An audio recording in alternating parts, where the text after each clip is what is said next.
Welcome back, Defenders. Jake here. Let's start with some good news first. Hungary has finally approved Sweden's application to join NATO. They were the last country to do so, so congrats to the Swedes. You guys are now in the cool kids club. And this is what it looks like when a country joins NATO. This is Sweden. It looks pretty nice. But for contrast, this is what it looks like when a country joins Russia. The difference is very subtle. Let me know if you can spot it down below. Once again, this is what it looks like when NATO expands. And this is what it looks like when the Russian Empire expands. Russia's signature move on the world stage for centuries has been to destroy everything and kill everyone. That's the only way Russia can get bigger. And this is a big deal for Sweden. I feel like most people know about Swiss neutrality, but Sweden has maintained neutrality in European wars for centuries. Here's the map of World War II. Sweden maintained neutrality. Here's the map of World War I. Once again, Sweden was neutral. You really have to go back to the Napoleonic Wars, 1812, in which Sweden was allied with the Russians and the Brits, but the last time that Sweden was a major military power on the European continent was the Great Northern War. This was 300 years ago. Sweden lost this war and decided once again as a national policy not to become entangled, not to get involved in these wars. But given Russian aggression on the European continent, their constant threats of nuking everyone, Sweden is stepping up and they want to stand with their Scandinavian brothers. So this is now not the Baltic Sea, but the NATO lake, given that every country, except Russia, touching the Baltic Sea is now part of NATO. This is a huge boost for the alliance. All the Nordic countries are now in the same military alliance. They can coordinate and cooperate. And eventually, Russia is going to regret this. Finland and Sweden never would have joined NATO if Russia hadn't invaded Ukraine. For Russia to say that NATO expansion was the reason for this war is nonsense, given that Sweden and Finland have joined NATO now. And Russia has nothing to say. Russia doesn't believe that NATO will hold, given the internal politics of countries like Hungary and Donald Trump and the Republican Party. Putin thinks that he can take the Baltics in 5 or 10 years, and NATO's not going to stand up to him. I don't think Sweden and Finland are going to tolerate that. So let's turn to the battlefield. Ukraine withdraws from Stepova and Severne near Avdiivka. These villages are located near Lastachkeni, the settlement Russian forces marched into yesterday. So what's happening here is, while the Ukrainian defenders were holding the city of Avdiivka, new defense lines were being prepared on the other side of this small stream. So there are a couple villages between Avdiivka and the new defensive fortifications, and Ukraine is doing an orderly withdrawal out of these settlements. Russia's not going to turn down free territory, so they're walking into these villages, and eventually they're going to get to these new defense lines, and we'll see how good of a job Ukraine did building them over the last 4 months. And yes, it does look like the Russians are advancing. They're beating their chests on Kremlin state TV. But once again, get out the ruler. This is where they started. This is where they are. It's 11 kilometers. I can walk that in an afternoon. Is that like even a 15 or 20-minute drive in a car? And this is what they've achieved in 2 years of war.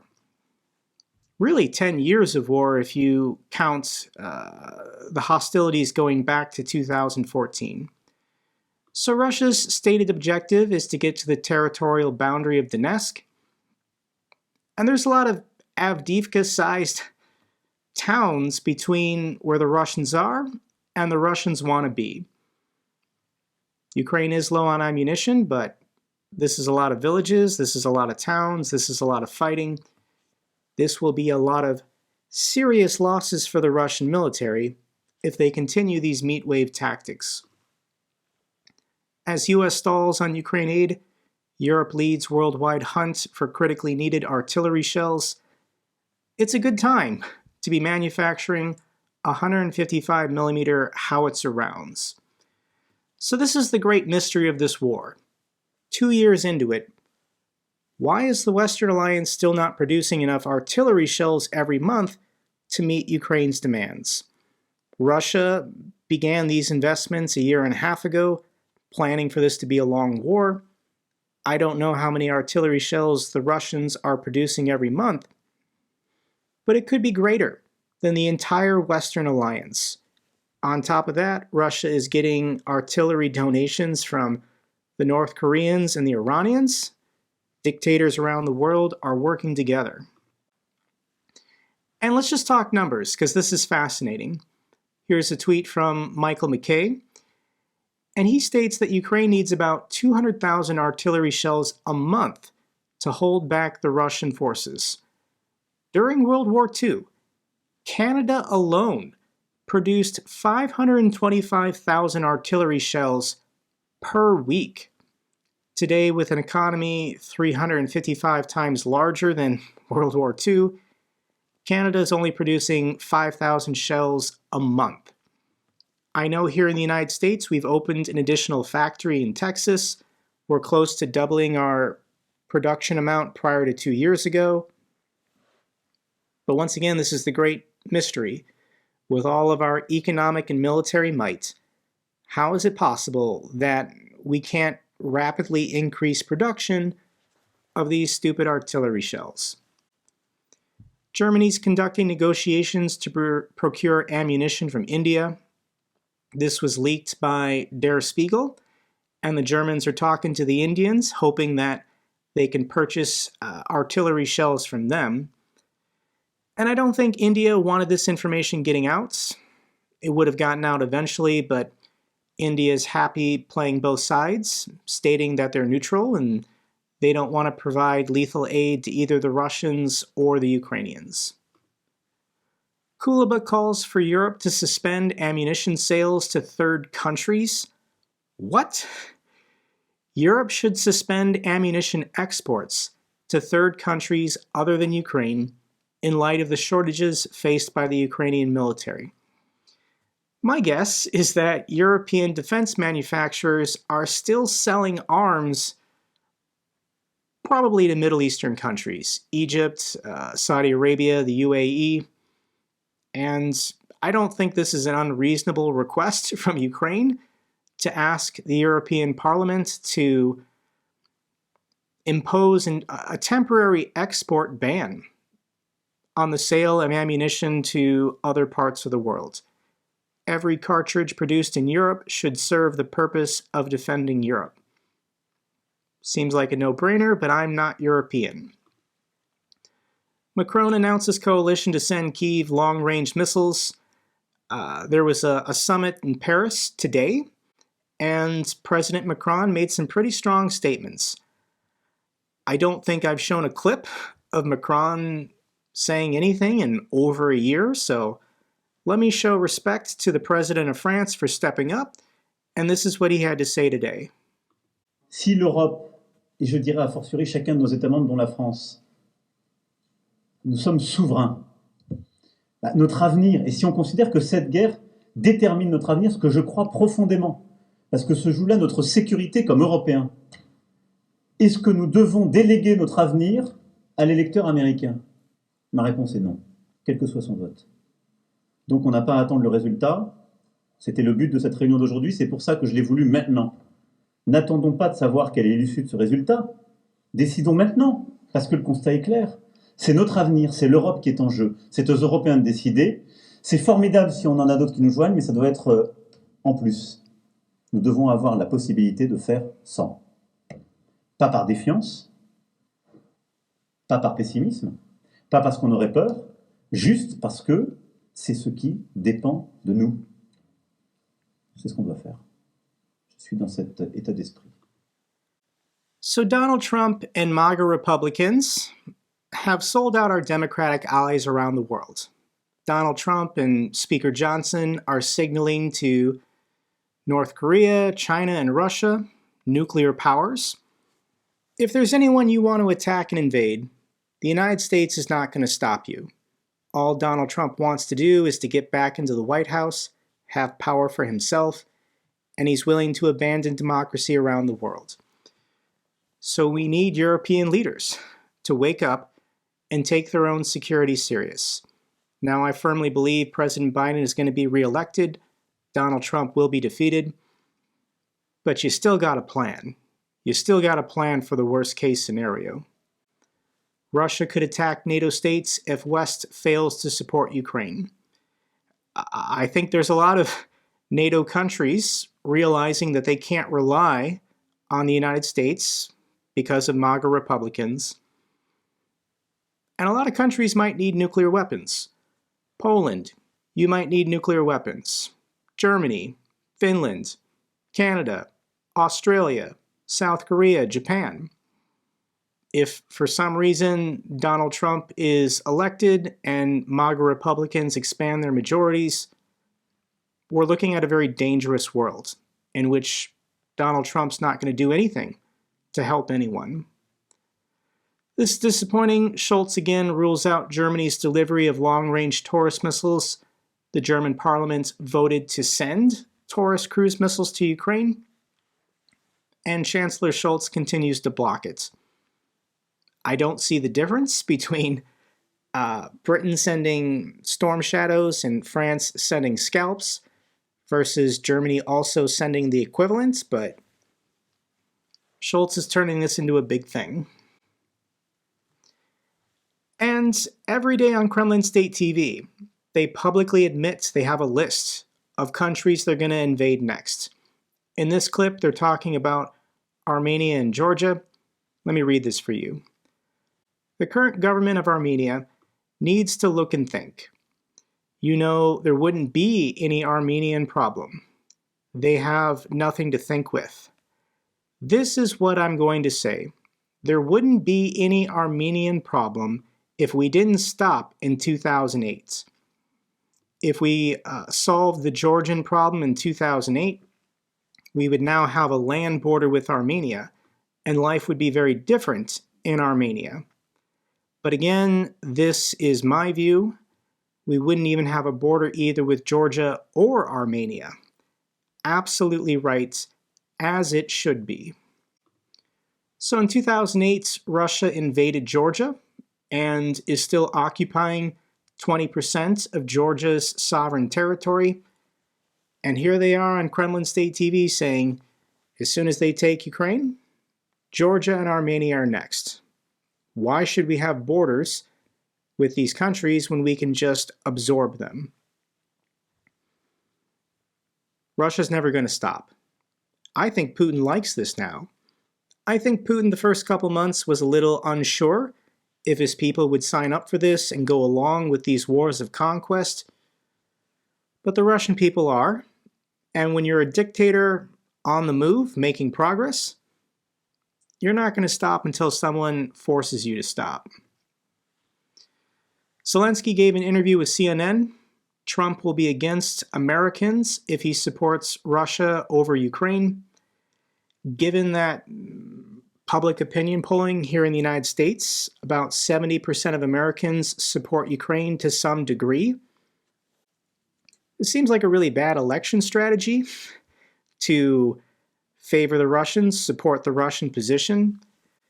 But MAGA Republicans are doing it. Here's a clip from the CNN interview with President Zelensky. The entire clip is 2 minutes long. I'll link it down below. But President Zelensky describes his face-to-face meeting with Speaker Mike Johnson. Back in December, President Zelensky flew to Washington, D.C., met with President Biden, met with all of the leaders of Congress, and Speaker Mike Johnson, to Zelensky's face, told him that he supports Ukraine and he will do anything he can to make sure that military aid to Ukraine is passed. It's really disturbing and creepy how easy it is for Speaker Mike Johnson to lie. He genuinely looks like he enjoys it, having this smirk on his face, meeting with Zelensky in his office, knowing he was never going to schedule a vote, ever, under any circumstances. Doesn't matter what happens with the border. Donald Trump doesn't want it secured prior to November because he wants to campaign on it. So even if President Biden took executive action and shut the border down himself, Speaker Johnson would still continue Kremlin propaganda and never schedule a vote. Johnson would pivot and talk about, we can't let this be another Afghanistan. The Ukrainians are corrupt. They're stealing our aid. Why should we help Ukraine when there's no clear path to victory? So why take the meeting? If you don't care if this man lives or dies, if you don't care if his family and his people live or die, why even take the meeting? I would respect Speaker Johnson more if he just refused to talk to the Ukrainians. So we need a couple House Republicans to sign the discharge petition in order to force a vote on military aid for Ukraine. This discharge petition will be the exact same bill, the version of the bill that the Senate passed with 70 votes. And more than likely, the House Republicans who are going to step up are people quitting Congress. 23 House Republicans have announced they're retiring from Congress. They're not going to run for re-election in November. These 23 House Republicans are sick of Donald Trump. They're tired of the dysfunction from MAGA Republicans. And rather than risk a primary opponent, even more extreme than they are, they're just quitting. They would literally rather do anything else. So the House Republicans most likely to support Ukraine are listed here. For anyone who enjoys making calls to Congress, this is the switchboard line that you can call. And these are the House Republicans quitting Congress who in the past have supported Ukraine, who are most likely willing to sign this discharge petition to get around Speaker Johnson blocking it and force a vote. Realistically, I do think this is going to happen. The question is when. The question is how much more territory can Russia gobble up in the Donbass region due to ammunition shortages. This is Donald Trump and MAGA Speaker Mike Johnson's goal, to give the Russians as much time as possible to make progress before the Democrats can force this vote on military aid. Good news, Ukraine downs another Russian fighter bomber, Su-34, the 8th in 10 days, but this article is already outdated because a couple hours later, Ukraine downed another Russian Su-34 in the same day. So this Patriot launcher, roaming across the front lines, is seriously getting busy. I say this in every video. Eventually Russia will learn, but I guess not this week. US blasts Belarus elections. Lukashenko says he'll run for a 7th term. Lukashenko is the longest-serving dictator in Europe. He came into power in 1994. That was 30 years ago. And I actually think this is pretty cute that Lukashenko thinks he's still going to be alive in time for his re-election in 2025. When in reality, I think Putin eventually is going to off this guy. There will be chaos and turmoil in Belarus, and Putin will hold a sham election to formally annex the territory. Belarus is not a sovereign and independent state. Lukashenko has lost his grip on power. Russia is military occupying the country. So we'll see if this war is still going on in 2025. February, I guess Lukashenko thinks he's having an election. Here's an interesting story that hasn't gotten a lot of attention. Russian billionaire Antipov detained after his steel plants were nationalized by Putin. So this is a Russian billionaire, and this was reported by TASS, Russian state media, that this billionaire and his wife have been arrested and are under investigation for fraud. The news came the same day the billionaire's steel plants in the city of Chelyabinsk were seized by the Russian government. So what's happening is, I'm sure these Russian oligarchs are not happy with this war, given that they're under heavy sanctions, they're not getting richer, they're getting poorer. And the Russian military needs their resources, whether it's their mines or their steel or their networks, their infrastructure. So this guy didn't want to play ball, I'm guessing. So Putin arrested him and took away his steel empire. He was the steel oligarch. Well, what message does this send to the other Russian oligarchs? That you have to participate in Putin's war that he started, and you have to lose money because of Putin and the war he started. And if you don't play ball, you're going to be arrested, and all of your assets will be taken by Putin. You would think that the Russian oligarchs would have an adverse reaction to this. They would have a defensive instinct to protect their own. I don't know. This is a test of will, and we'll see if Putin can get away with it. Final feel-good clip I have for you is journalist Maria Avdiivka meeting up with the Japanese man Fuminori in the city of Kyiv. Fuminori came to the capital city for the 2-year anniversary. He normally lives in the city of Kharkiv. So let me share this clip with you. Okay. Hi, Jack. Ja, Fuminori discharge. Many set pilot. Ja, Japanese. Okay, Jack.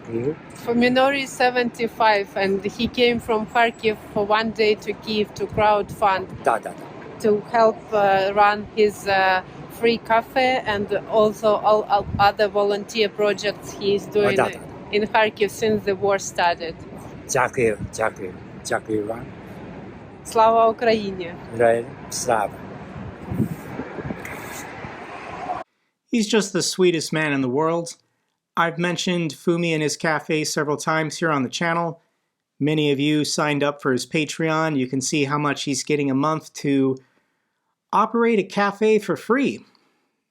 When the war broke out, he was living in the subway station underground as the city of Kharkiv was being bombed every day.